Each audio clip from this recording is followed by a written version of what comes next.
अखबार वाले के पास गया, अखबार वाले के पास जाकर के मैंने कहा कि भैया मैं पत्रकारिता का शौक रखता हूँ, एक मेरा कार्ड बना दो। तो उस आदमी का पता है आप लोगों को क्या कहना था उस अखबार के मालिक का?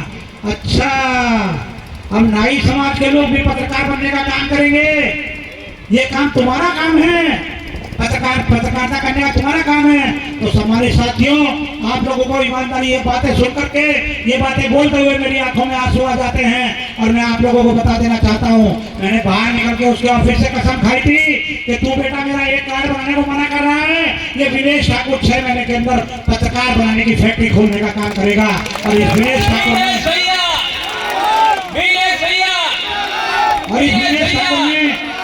इस विनेश ठाकुर ने पत्रकार बनाने की फैक्ट्री खोलने का काम किया।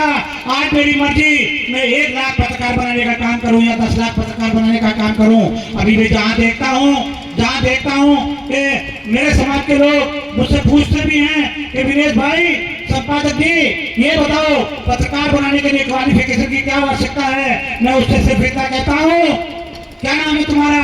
वो कहता है मेरा नाम सुरेश है। मैंने कहा भैया सुरेश नहीं, नाम पूरा बताओ क्या है। उसका नाम बता दो भैया आपको, मेरा नाम सुरेश है। वो होता होगा, शर्माता होगा अपनी जाति बताने के लिए, लेकिन मैं भी पूछना चाहता हूँ ये कौन आदमी है? तो वो बताता है कि मेरा नाम सुरेश सविता है, या सुरेश नंद है, या सुरेश श्रीवास्तव है, या सुरेश प्रजापति है, या सुरेश पाल है, या सुरेश कश्यप है, या सुरेश सैनी है। मैं कहता हूँ साफ शब्दों में, अगर तू कक्षा 5 पढ़ा है या कक्षा 8 पढ़ा है या इंटर किया या ग्रेजुएशन किया है, मुझे इस बात से मतलब नहीं है। मुझे सिर्फ मतलब इस बात से है कि मेरे यहाँ पत्रकार बनने वाले की क्वालिफिकेशन केवल राकेश पाल, राजू पाल, राजेश कश्यप, सुरेश कश्यप ये होना चाहिए।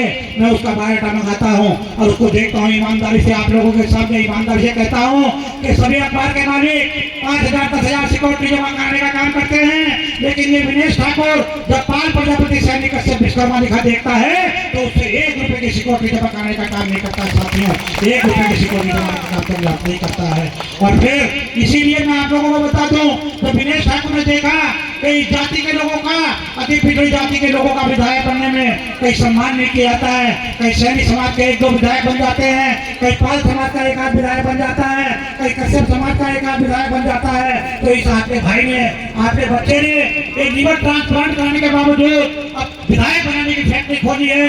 अब विधायक विनेश ठाकुर ये विधायक बनाने की फैक्ट्री खोलने जा रहा है।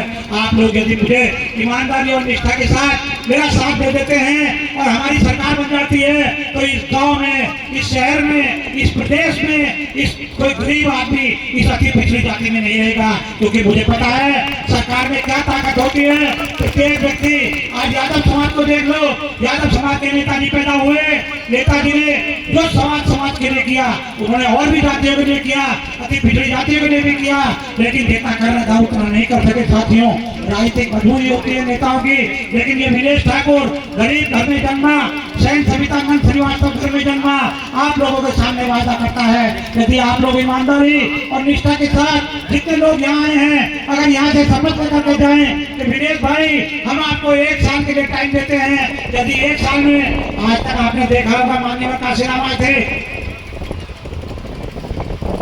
आप लोगों ने देखा होगा माननीय काशीराम जी जब राजनीति में आए तो 5-5 लोगों से शुरुआत हुई थी। जब नेताजी मुलायम सिंह यादव आए तो 10-10 लोगों से शुरुआत हुई होगी। जब भारतीय जनता पार्टी के लोग आए तो बहुत कम लोगों से शुरुआत हुई थी। लेकिन विनेश ठाकुर का सौभाग्य है कि इसकी जाति के लोग, पाल प्रजापति सैनिक कश्यप समाज के लोग प्रत्येक विधानसभा में 1.5 लाख से कम नहीं है। और ये मेरे समाज के 1,000 से, मेरी शुरुआत 1,000 से 5,000 से 7,000 से शुरुआत हुई है। मेरी शुरुआत 12,000 से हुई है। ये मुझको सविता और ये आलोक बैठे हैं, इन लोगों ने मुझे हेलीकॉप्टर से बुलाने का काम किया और एटा जैसी जगह में जहाँ समाजवादी का गढ़ माना जाता है, एटा जैसी जगह में 12,000 की भीड़ इकट्ठा हुई और विनेश ठाकुर का हेलीकॉप्टर उतरा। तो हेलीकॉप्टर उतरा तो लोगों को पता चला कि जन सेवा दल नाम की भी कोई पार्टी आई है। अभी चित्रकूट की बात है, चित्रकूट में भी मैंने हेलीकॉप्टर जाने का काम किया।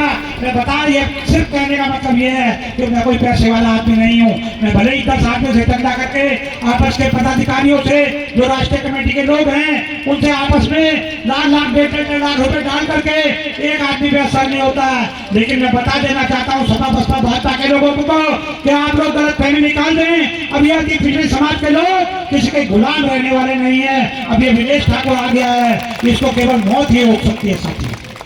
इस विनेश ठाकुर को सत्ता में सम्मान दिलवाने के लिए अपने समाज को केवल मौत ही रोक सकती है। यदि मौत आ जाती है तब भी कोई दूसरा आदमी खड़ा होने का काम करे। लेकिन मैं आप लोगों को विश्वास दिला देता हूं कि मेरी मृत्यु 21 मई 2024 को लीवर ट्रांसप्लांट के कारण बीएल कपूर अस्पताल नई दिल्ली में हो चुकी है। मैंने दूसरा जन्म लिया है और ये दूसरा जन्म पाल प्रजापति सैनिक सेवा की पिछड़ी जाति को लगाने का काम किया है। मैंने उसी दिन हॉस्पिटल से घोषणा की है कि विनेश भाई तू तो मर चुका है, अब तू विनेश ठाकुर नहीं रहा, अब तू